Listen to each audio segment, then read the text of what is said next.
এই হাসিটা যে দেখে জগৎ জনারে কত আনন্দ পাবে। আরে জগতে অনেক রকম আনন্দ আছে, আছে না বাবা? যারা মাতা তারা মদ খেয়ে আনন্দ পায়, যারা যুগ চলো তারা যুগ চুরি করেই আনন্দ পায়, যারা মিথ্যু তারা মিথ্যা বলেই আনন্দ পায়, আর যারা আমার প্রভুকে ভালোবাসে প্রভুর ভক্ত সঙ্গ এবং বদল দর্শনেই আনন্দ পায়। কত রকম আনন্দ, কিন্তু সবচেয়ে একটা আনন্দ কি জানিস?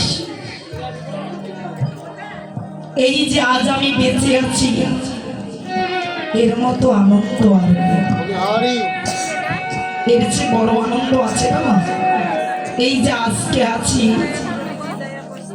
কালকে নাও থাকতে পারে, এই যে কথা বলতেছি আর হয়তো নাও বলতে পারে, বেঁচে আছি এটাই আনন্দ।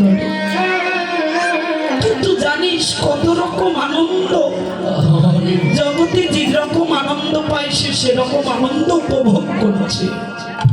কিন্তু দেখলাম হেমের সনে অতি গোনা, হেম শব্দের অর্থ হলো সোনা, হেম মানে সোনা, কাঞ্চন মানে সোনা, সুবরণ শব্দ মানে সোনা, গোল্ডেন মানে সোনা। তো সোনার অনেক নাম না, সোনার অনেক নাম, কিন্তু আমার প্রভুর কি কম নাম না? তারও তো অনেক নাম, তারও অনেক নাম না। তো জানিস যে মানুষটাকে দেখলাম, ওই মানুষটার সঙ্গে পার্থিব জগতে আমি সোনার তুলনা করছি। অপরে নাগরী বলছে কাঁদছে নয়নের জলে, তোর কোথাও বুঝতে ভুল হচ্ছে না তো? তুই যে সোনার সঙ্গে তুলনা করছিস, তুই জানিস সোনার মধ্যে কলির বিরাজ, সোনার মধ্যে পাপ আশ্রয় আছে, সোনার মধ্যে অধর্ম আছে, তুই জানিস না?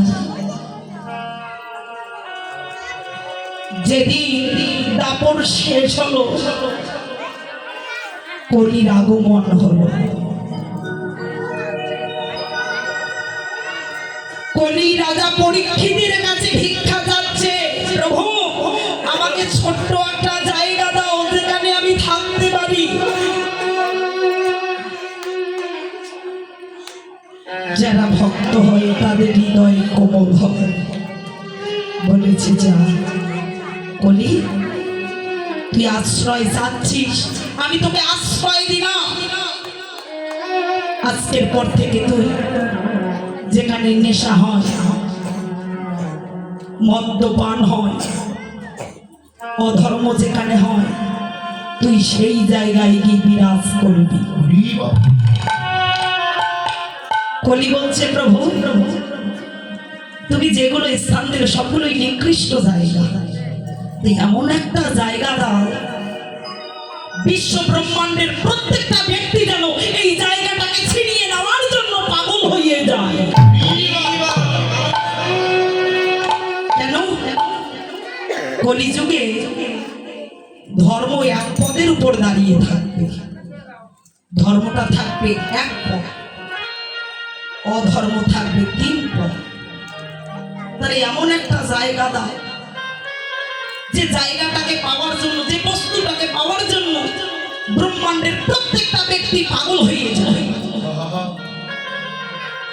পরীক্ষিত বলছে তুই একটা সুন্দর জায়গা চাচ্ছিস তাই না? তাহলে যা, আজকের পর থেকে তুই চাইলে সোনার মধ্যে গিয়ে থাকতে পারবি। যখনই বলেছে সোনার মধ্যে রাজা পরীক্ষিতের মাথায় ছিল স্বর্ণ মুকুট, মাথায় ছিল স্বর্ণ মুকুট। কলি গিয়ে মাথায় চেপে বসেছে। মাথায় যখন চেপে বসিলেন, বুদ্ধি ভ্রষ্ট হয়ে গেছে। ধ্যানস্থ মুনিকে গিয়ে বলছে, ও আমাকে একটু জল খেতে দেবে। যিনি ধ্যানে মগ্ন সে কি খেতে দেয়? কেউ আরাধনা করলে, পূজা অর্চনা করলে সেখান থেকে কি উঠে আসা যায় মা? তাহলে যিনি ধ্যানে মগ্ন সে কি করে জল দেবে? পরীক্ষিত বারবার চাচ্ছে কিন্তু দিচ্ছে না। রোগে আঘান্বিত হয়ে, জর্জরিত হয়ে ওই ধ্যানস্থ মুনির গলায় একটা মৃত সর্প আনি গলায় বেঁধে দিয়েছে। যখন মৃত সাপ বেঁধে দিল, কলি চলে, অর্থাৎ পরীক্ষিত চলে গেছে। মণিপুত্র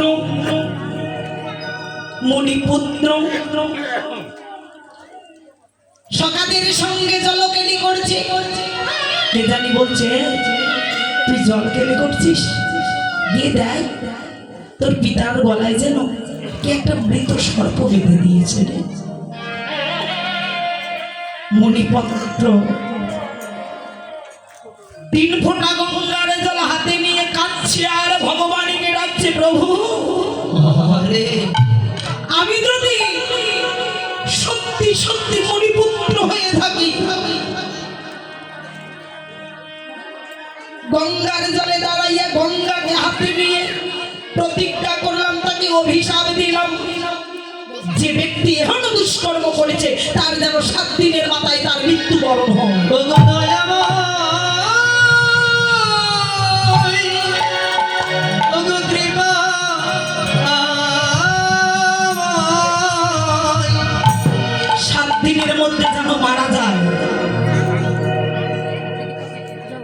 মণিপুত্র অভিশাপ দিবে। পিতার গলা থেকে যখন সর্পটা ফেলে দিলেন, পিতা জিজ্ঞাসা করছে, কিরে তুই জানলি কি করে? যে পিতা, আমার সখারা খবর দিয়েছে, আমি তাকে অভিশাপ দিয়েছি। কি? যে এরকম দুষ্কর্ম করেছে তার যেন মৃত্যুবরণ হয়। শ্রমিক মুনি, মুনিকে শ্রমিক মুনি পুত্রের উপর প্রধান্বিত হয়ে বলছে, মূর্খ তুই, যে ব্যক্তিকে অভিশাপ করেছিস সে কি জানে? সে জানে ও মারা যাবে? বলি না, তাহলে তাকে গিয়ে তুই খবর দিয়ে আয়। শ্রমিক মুনির পুত্র শৃঙ্গী পরীক্ষিতের সামনে গিয়ে দাঁড়াইয়ে বলছে, রাজামশাই, ও রাজা, আমি যে আপনাকে অভিশাপ দিয়েছি আপনি জানেন? যে না তো। কি অভিশাপ? যে আমি অভিশাপে দিয়েছি আপনার 7 দিনে মৃত্যু হবে। পরীক্ষিত হাতে তালি দিচ্ছে আর বলছে, বাবা কি আনন্দ, কি আনন্দ, কি আনন্দ। এ বেটা পাগল নাকি রে? বেটা পাগল না? মৃত্যুর খবর শুনলে সবাই ভয় পায়, ভয় পায় না? এত সুন্দর পৃথিবী ছেড়ে কেউ যেতে চায় না? কেউ যাবে? তো বেটা তো পাগল, ওকে অভিশাপ দিয়েছে, ও তালি দিচ্ছে, ও বেটা পাগল। রাজা পরীক্ষিত করে যাবে দাঁড়াইয়া বলছে, ওগো মণিপুত্র, এ জগতে আমি পাগল নই। কেন? একেবারে জিজ্ঞাসা করে দেখো নিজের বিবেককে, নিজের মনকে। জগতে আসার খবর সবাই জানে,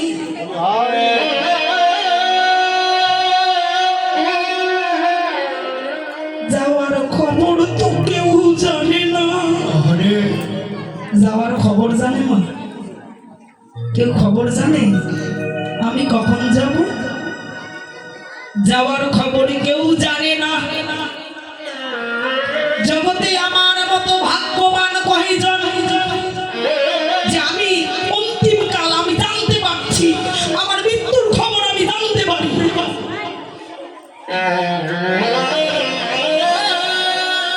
7টা দিন মাত্র হাতে সময়। 7 দিনে কি করা যায়? কিছু করা যায়? কেউ বলছে দান করো, কেউ বলছে যজ্ঞ করো, কেউ বলছে তপস্যা করো। আচ্ছা 7 দিনে কি তপস্যা পূর্ণ হবে? সম্ভব নয়। রাজা পরীক্ষিত দুটি নয়নের জলে কাঁদে আর বলে, প্রভু এই 7টা দিন মাত্রই আমার খবর আমি জানতে পারলাম যে আমি পৃথিবীতে আছি। বলো না এই 7 দিনে কি করব? দান যজ্ঞ ধ্যান আরম্ভ করে দিয়েছে।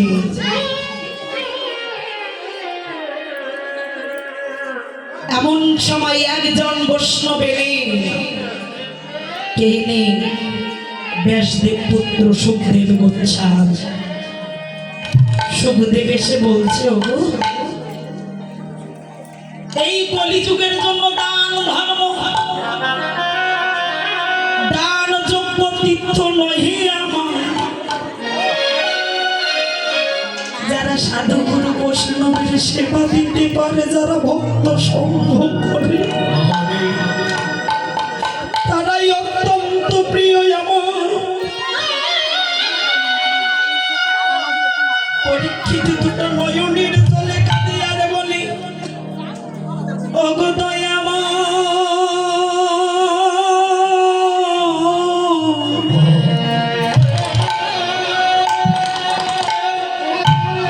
জগতে যদি তোমার ভক্ত সঙ্গ প্রদান হয়ে থাকে, বলো না আমি কোথায় গেলি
জানে দেখিনি না তার দুটো চরণ ধরে ও যে চরণের ধোলাই যায় না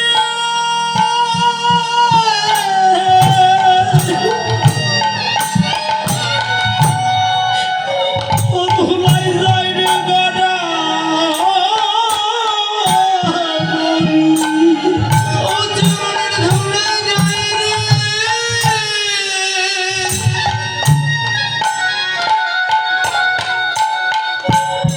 ওরে গড়া গরি ওরে চরণে ধুলাই যায় রে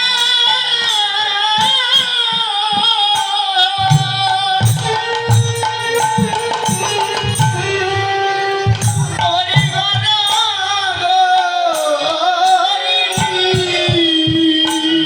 ও চরণ ধোলাই যায় রে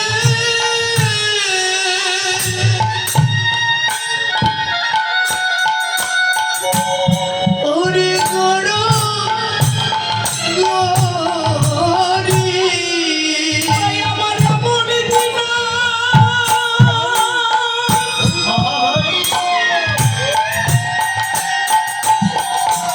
ভাগ্যে হইবা না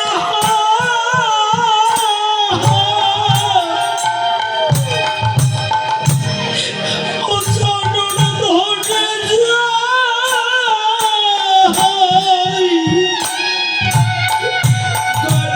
গড়াগড়ি ভাগ্যে মন দিলা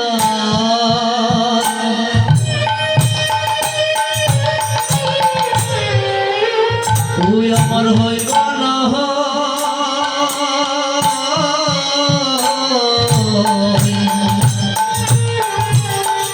ও চরণ ধরে যাই রে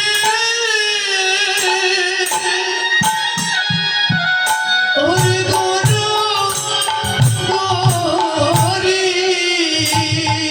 ভাগ্যে আমার এমন দিন আমার ভাগ্যে কবে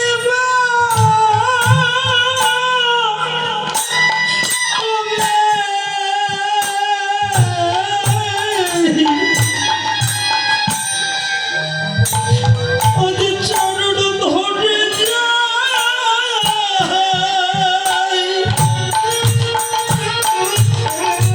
ও সে গড়া করি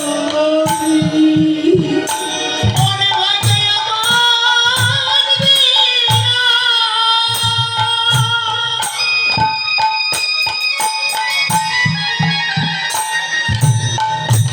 ওরে কবে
এক জনমে মেনে শুদ্ধ বৈষ্ণব সঙ্গ সকলের ভাগ্যে হয় না।